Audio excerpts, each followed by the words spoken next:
오늘 본문에 한 여인이 등장합니다. 이름을 언급하지 않아서 누구인지는 알 수 없지만 기록을 보면 참으로 불행한 여인이라고 할 수 있습니다. 우리가 그 대목을 직접 확인해 보실까요? 25절, 26절입니다. 시작.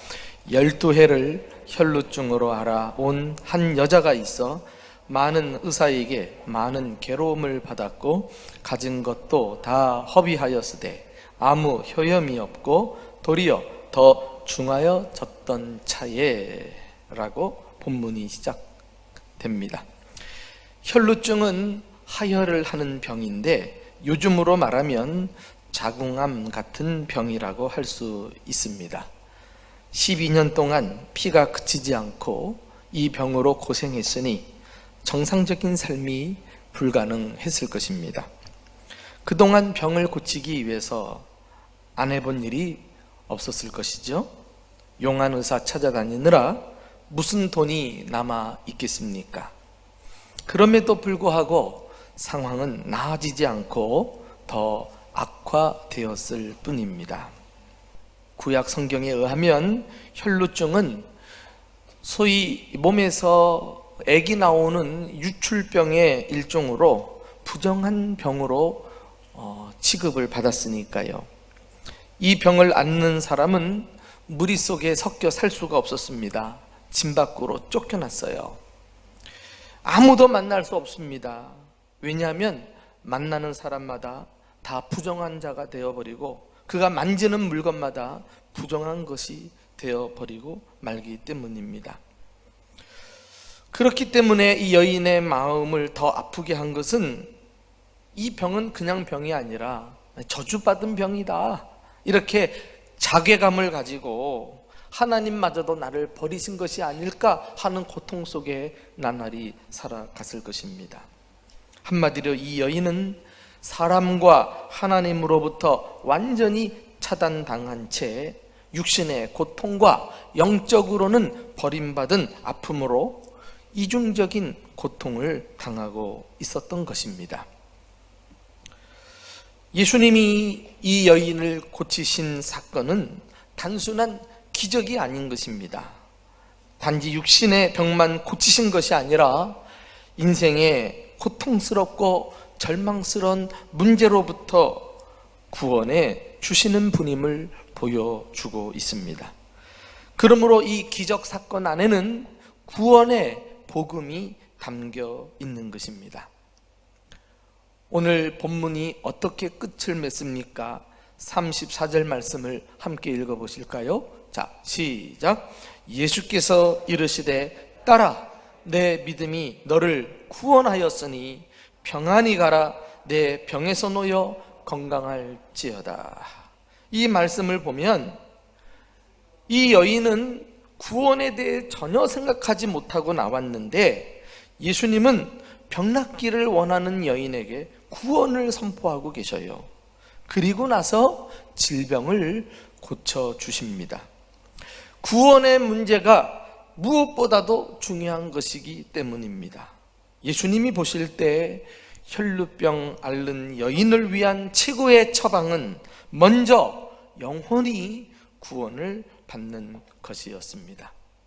예수께서 이르시되 딸아, 내 믿음이 너를 구원하였으니 평안히 가라, 내 병에서 놓여 건강할지어다. 여러분, 이 말씀과 아주 유사한 구절이 사도 요한이 기록한 요한 3서 2절에 나오고 있다는 사실을 아십니까? 당시 초대교회 가이오 장로에게 축복하며 쓴 글입니다. 사랑하는 자여, 내 영혼이 잘됨 같이, 다시 말해 내가 구원을 받은 것 같이. 그 다음에 어떤 내용이에요? 범사에 잘되고 강건하기를 원한다. 그 다음에 육신의 건강이 따라오잖아요. 이것이 하나님께서 우리 인생을 다루시는 순서입니다.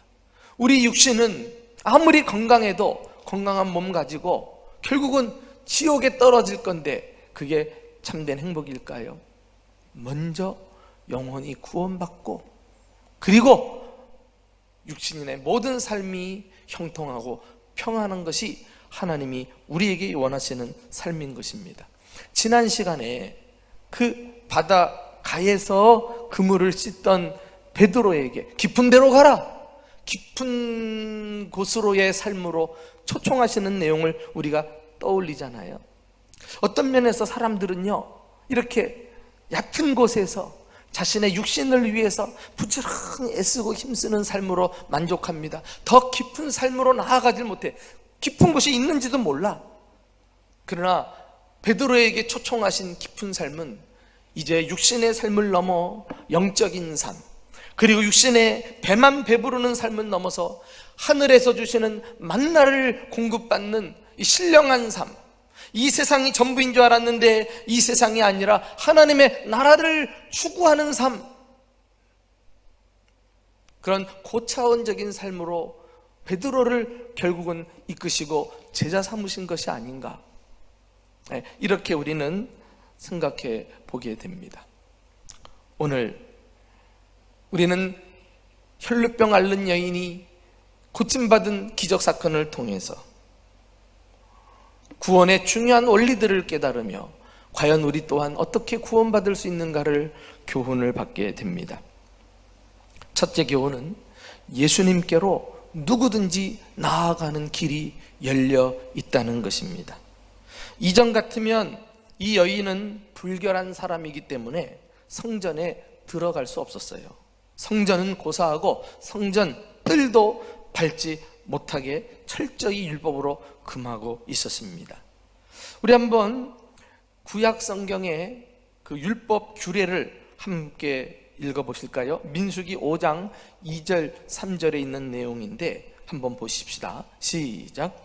이스라엘 자손에게 명령하여 모든 나병 환자와 유출증이 있는 자와 죽음으로 부정하게 된 자를 다 진영 밖으로 내보내되 남녀를 막론하고 다 진영 밖으로 내보내어 그들이 진영을 더럽히지 말게 하라. 내가 그 진영 가운데에 거하느니라 하시매. 내가 그 진영 가운데 거한다. 하나님께서 이스라엘 백성들 가운데 함께 하신다는 것 아니겠어요? 그럼에도 불구하고 구약 시대에는 아무나 하나님이 계시는 성전으로 들어가지 못했어요. 하나님께서 철저히 당신의 거룩함을 보존하시기 위해 죄인들이 가까이 오는 것을 허락하지 않으셨습니다. 심지어 성전에서 일하는 제사장들도 하나님의 임재를 상징하는 지성소로 들어가지 못했어요. 왜? 성소와 지성소 사이를 큰 커튼이라 그러죠. 휘장이 가로막고 있었기 때문입니다. 오직 대제사장만이, 그것도 1년에 한 번 이스라엘 백성들을 대표해서 휘장을 지나 지성소로 나아가서 하나님을 예배할 수 있었습니다. 우리는 이것을 율법 시대라고 말하잖아요.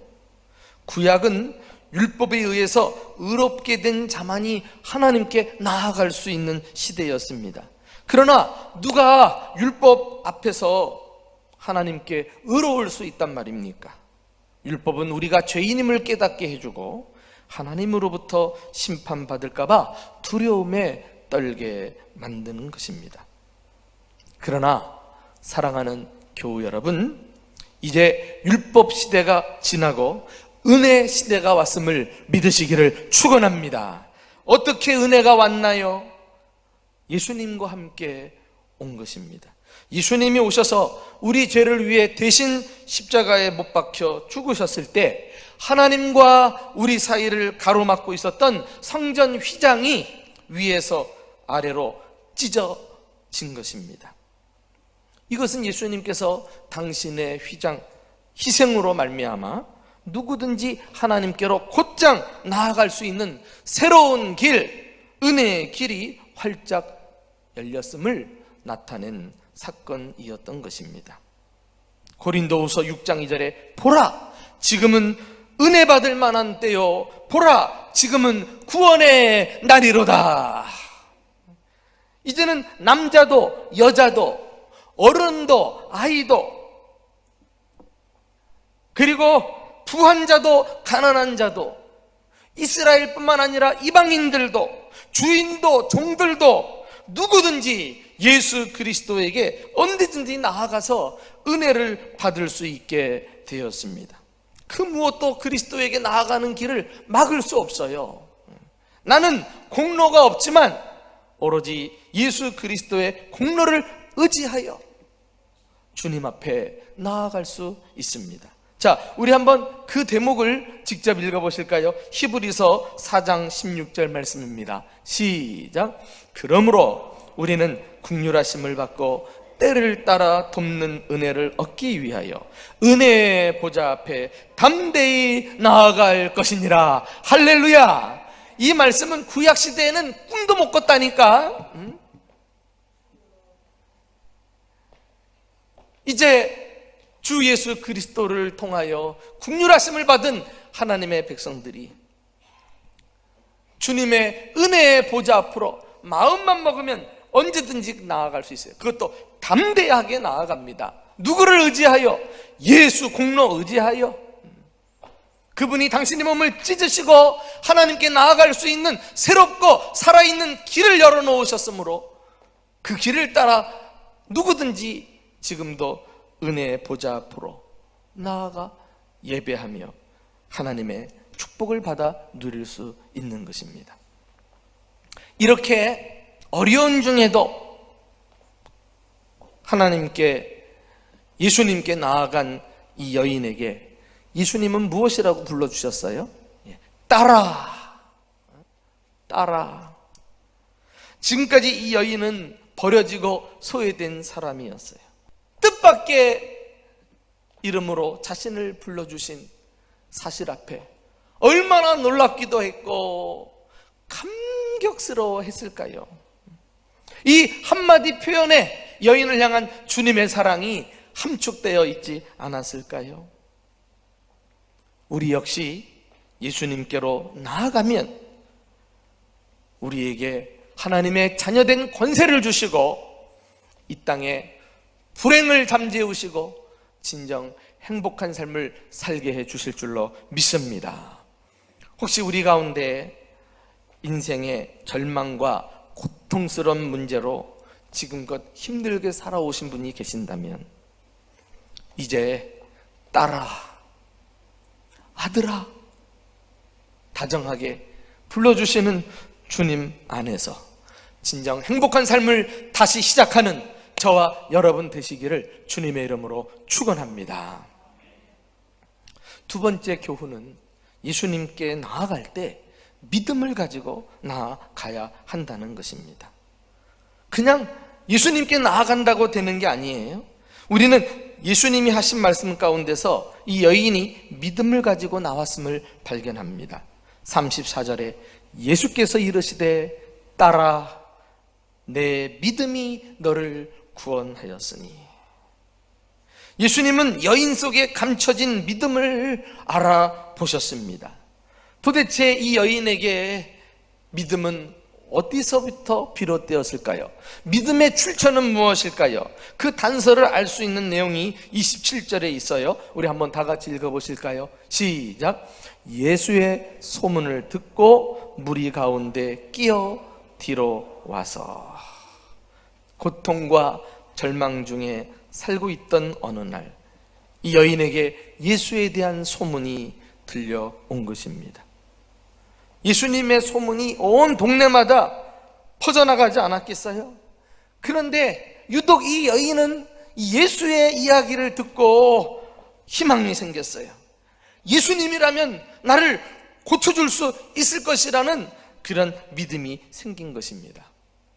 저는 여기서 매우 중요한 구원의 원리를 한 가지 발견하는데, 누군가에 의해서 예수님의 이름이 전해졌고 여인은 그의 이름을 들었어요.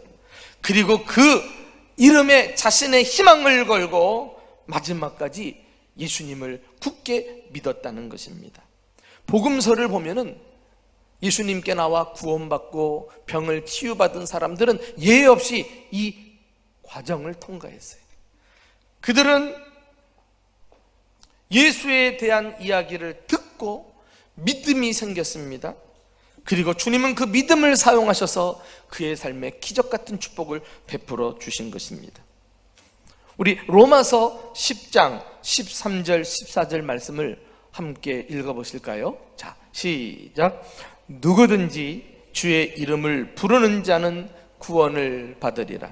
그런즉 그들이 믿지 아니하는 이를 어찌 부르리요? 듣지도 못한 이를 어찌 믿으리요? 여러분, 이 자막을 잘 띄워놓으세요. 이 구절을 거꾸로 거슬러서 올라가면 먼저 들어야 돼요. 듣고 난 다음에 믿음이 생기고 그 믿음을 가지고 주님의 이름을 부릅니다. 그러면 그 사람에게 구원이 이루어진다는 것 아니겠어요? 이 여인도 예외 없이 이 원리를 따라서 하나하나 과정을 밟아가고 있는 것을 봅니다.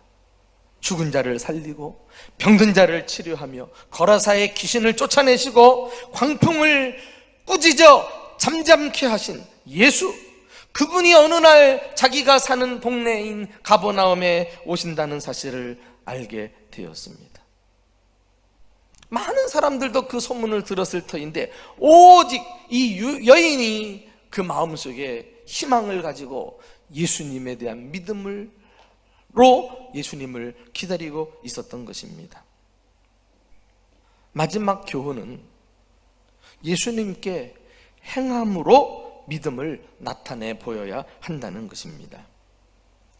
많은 사람이 말씀을 듣고 믿음을 가지지만 혼자서 속으로 간직하는 것으로 끝나는 경우가 많습니다. 기적은 믿음을 행동으로 옮길 때 나타납니다. 이 여인의 태도를 한번 보십시오. 우리 28절, 29절 다 같이 한 목소리로 읽어보겠습니다. 28절 시작. 이는 내가 그의 옷에만 손을 대어도 구원을 받으리라 생각함일러라. 이에 그의 혈루 근원이 곧 마름에 병이 나은 줄을 몸에 깨달으니라. 앞서 살펴본 대로 이 여인이 예수님의 소문을 들었죠. 그리고 그 마음속에 예수님에 대한 믿음이 생겼습니다. 그리고 구체적으로 그 믿음을 행동으로 옮깁니다. 한마디로 이 여인의 믿음은 행동으로 보여지는 믿음이었어요.